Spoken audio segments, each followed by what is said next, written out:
Hoje estamos recebendo a nossa advogada, a doutora Larissa Kimmel, e vamos conversar sobre a questão do direito da mulher relacionado à Lei Maria da Penha. E é realmente muito importante a gente conversar sobre este assunto. Aliás, pode-se dizer, doutora Larissa, bom, primeiramente, bem-vinda, obrigada. Obrigada, Vera, novamente pelo convite, pela oportunidade. E para a gente falar um pouquinho sobre esta lei, não é uma lei tão antiga, né? Ela de certa forma, ela é uma lei recente. E como é necessária? Ela é uma lei recente e que, inclusive, ela foi muito lutada para existir. A Maria da Penha, ela sofreu 2 tentativas de homicídios com relação ao seu ex-marido, que era um colombiano, enfim. No início disse que era uma relação normal, depois acabaram se casando. E ela levou um tiro.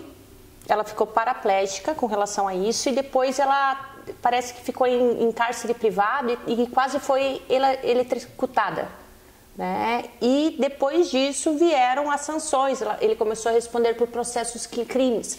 Naquela época os processos eles tinham muitas vezes leis mais brandas com relação ao feminicídio. Só que com o passar dos anos, né, ela conseguiu levar isso para as cortes internacionais que acabaram pressionando o Brasil, tendo em vista os inúmeros casos contra a mulher, de agressões contra a mulher, e acabou nascendo a Lei Maria da Penha em 2006, em agosto de 2006, para proteger justamente as mulheres com relação a esses crimes, que podem ser tanto crimes de agressões, como crimes de danos psicológicos, danos patrimoniais, toda a mulher, dentro do contexto doméstico, tanto com relação aos seus familiares, como com relação a relacionamentos íntimos, pode recorrer à Lei Maria da Penha. Muito bem. E esta lei, desde que surgiu, realmente vem sendo até ampliada de certa forma e muito utilizada em diversas questões. E realmente, infelizmente, a gente observa esse aumento mesmo da violência. Sim, hoje nós temos um índice de feminicídio. Em 2024, parece que 1.492 mulheres foram assassinadas. Ou seja, quase 4 mulheres por dia sofreram o assassinato. E essa lei, ela prevê várias questões. Desde o distanciamento, é isso mesmo? Isso, você tem diversos tipos de medidas protetivas que muitas vezes, né, o juiz analisa e conforme você faz também o requerimento, relata os fatos, você pode vir a ter, tanto com relação ao afastamento, 50, 100 metros, como com relação ao afastamento do lar, como com relação à devolução de objetos que foram roubados.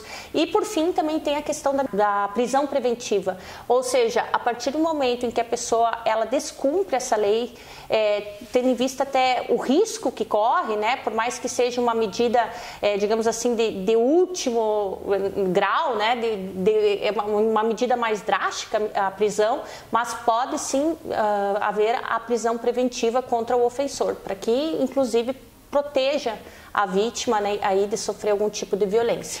E normalmente só com a violência física ou também a violência emocional, psicológica, pode ser acionada essa Lei Maria da Penha? Também com relação à violência psicológica, moral e também patrimonial.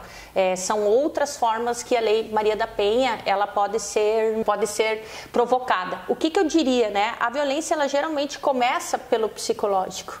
Geralmente ela começa ali no emocional e depois ela acaba indo para a física. Então é muito importante quando uma mulher ela se sente vítima, ela começa a perceber algumas atitudes abusivas, ela começa a repensar o seu relacionamento e ter um protagonismo da sua vida, uma independência, tanto financeira como emocional, procurar ajuda, né? Procurar um advogado de confiança, procurar os direitos dela com relação a esse tipo de situação para que ela consiga se desvincular, né, desse contexto e ter aí o seu protagonismo na sua vida.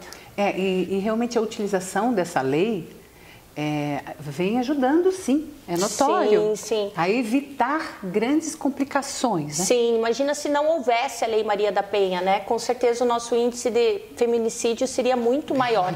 Ela é uma das leis consideradas pela ONU como mais avançadas do mundo. Olha que maravilha. Com relação à proteção de mulheres. Então, nós temos aí órgãos fazendo um excelente trabalho com relação a isso, prevenindo e protegendo, né, o sexo feminino aí para que ele se sinta amparado e consiga se libertar desse tipo de situação. Aliás, eu já ouvi alguma questão sobre se o homem pode usufruir da Lei Maria da Penha no caso de quando ele sofre violência, como é isso? Não, ele não pode, não existe uma lei de João da Penha, né, digamos assim, mas existem medidas cautelares que, diante dos fatos, podem ser analisadas exatamente pelo juiz. Isso é muito bom, se tornam semelhantes, né? Sim, isso é muito bom. Sim. Bom, gente, por que a doutora Larissa hoje vem trazendo esse tema? Porque realmente a procura é interessante, é muito grande. O feminicídio acontece, a violência doméstica a gente vem acompanhando, infelizmente está cada vez maior, mas existe essa lei que sim, inibe o agressor muitas vezes de um avanço ou pune realmente esse agressor, porque chega às vias de fato de ficar preso um bom tempo, né? Sim. Até o crime de feminicídio, ele foi incluído no Código Penal em 2015, né, como um crime autônomo, não é mais visto somente como um homicídio, mas é um crime de natureza autônoma, né, que tem as suas sanções peculiares com relação. Bom, gente, seja nos quesito familiar, nós temos a nossa especialista, a doutora Larissa, no imobiliário também, aquele também ligado à questão de heranças, né, e direitos ligados aí à hereditariedade, vale super a pena a gente ficar de olho aí nas informações e ter essas informações realmente utilizando, porque a gente vê que existem muitos casos de mulheres que vão deixando, não denunciam, não se utilizam das leis muitas vezes e acaba a situação complicando. É uma situação bem complexa, né? Pelo que você vê no relato das mulheres, a gente percebe uma certa fragilidade, vulnerabilidade, porque o agressor tende a começar a destruir a autoestima dela e a autoconfiança dela que ela pode sair daquela relação. Então é por isso que é tão importante ela procurar ajuda. Tá certo. Então tá aí, gente. Doutora Larissa Kimmel hoje trazendo informações do programa. Lembrando que sempre uma dica bem especial ela apresenta pra gente junto às redes sociais. Inclusive junto ao Instagram. @advogada_Larissa Kimmel. Fica aí a dica para você que está do outro lado da tela. Gente, informação é sem dúvida algo inteligente, viu? E utilizar realmente do que nós temos hoje, principalmente em leis, é mais do que necessário. Obrigada, tá? Obrigada, até uma próxima Vera. participação.